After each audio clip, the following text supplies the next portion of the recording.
আসসালামু আলাইকুম। সবাই কেমন আছেন? অবশ্যই ভালো আছেন। আমরাও আল্লাহর রহমতে ভালো আছি। সবাইকে জানাই জুম্মা মুবারক। মুহূর্তেই কিন্তু কেঁপে উঠেছিল আজকে সারা দেশ ভূমিকম্পতে। আসলেই মহান আল্লাহ তাআলা ইচ্ছে করলে মুহূর্তের মধ্যেই সব শেষ করে দিতে পারে। আমরা অনেকেই বুঝেও বুঝি না, বুঝেও না বোঝার মতো করে চলতেছি। আসলেই আমাদের সবার মধ্যেই পরিবর্তন আসা উচিত।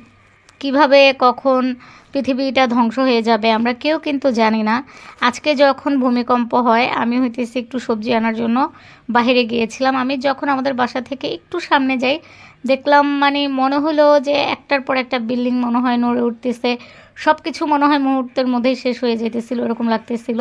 প্রথমে বুঝতে পারিনি যে ভূমিকম্প, তো সব কিছু যখন দেখলাম নড়াচড়া করতেছে, পায়ের নিচের মাটি নড়তেছে, আমি হঠাৎ করে ভাবলাম আমার কি মাথাটা ঘুরাইতেছে নাকি। তো দেখলাম না, সবাই ভূমিকম্প ভূমিকম্প বলে চিৎকার করতেছিল। তো আমি বাসায় বারবার ফোনে ট্রাই করতেছিলাম, দেখলাম আম্মুর নাম্বার বন্ধ বলতেছিল। এর মধ্যে আরেকটা ফোন আছে আমাদের ল্যান্ড ফোনের মতো, ওইটাতে ফোন দিই। ফোন দেওয়ার পরে ছোট ভাই ধরে, ও বলল যে হ্যাঁ আমরা টের পাইছি, আমরা বাইরে চলে আসছি।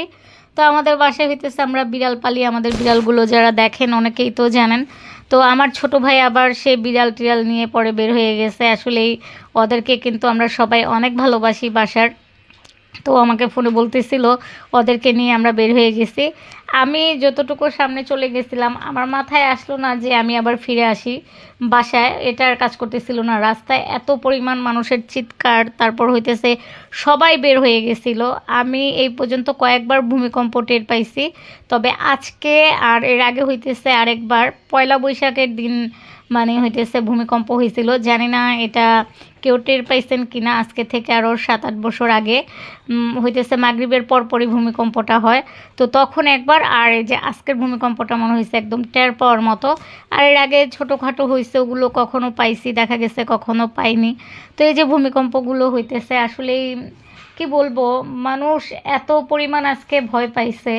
তো আমরা সবাই কিন্তু দেখা যায় অনেকেই আছি মৃত্যুকে ভয় পাই, তবে আমরা কে কী করতেছি পৃথিবীতে আসলেই সেটা কেউ দেখতেছি না, অনেকেই ভাবতেছি না আসলেই কখন কে এই পৃথিবী থেকে চলে যাব, বা আল্লাহ চাইলে তো মুহূর্তের মধ্যেই সব শেষ হয়ে যাবে। আমাদের সবাইকে আল্লাহ এটা বোঝার তৌফিক দান করুক। আমরা সবাই সবার সাথে মিলেমিশে একসাথে সামনে চলার মতো, সবাই সবার সাথে একসাথে চলি, আত্মীয় স্বজন সবাই সবার পাশে থাকি, কারো সাথে কেউ কোনো বিবাদ না করি, কারণ কখন কি হবে আমরা কেউ জানি না।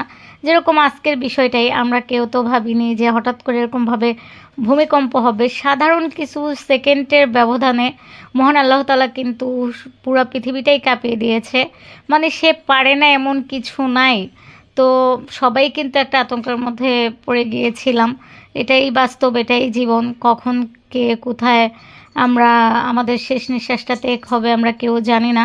তো আমরা সবাই সবার প্রতি আমাদের ভালো ব্যবহার করা উচিত। সবাই কারোর সাথে কারো ঝগড়াঝাটি থাকলে সেটা শেষ করে দিয়ে সবার সাথে সবার মিলে থাকা উচিত।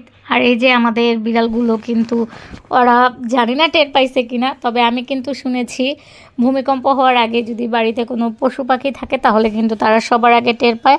ওরা কিন্তু আজকে সকাল থেকে খুবই উৎপাত করতেছিল। এটা আমার পুচি। তো আমি ওকে বারবার বলতেছিলাম ভূমিকম্প টের পাইছো কিনা, ভূমিকম্প টের পাইছো কিনা। তো ও বারবার আমার দিকে তাকাইছিল। আর আমাদের সিজদামণিও কিন্তু আজকে ভয় পাইছে, যে সিজদামণির সাথে কুলফি শুয়ে আছে। তো ওদের সবাইকে নিয়ে যে আমার ছোট ভাই বের হয়েছে এটাই তো আমি অবাক হয়ে গেছি। সেই মুহূর্তে যদি বাসার সামনে থাকতাম হয়তো বা ওদের একটু ভিডিও করে রাখতাম। পরে যখন বাসায় আসি তখন আমি ভিডিও করি।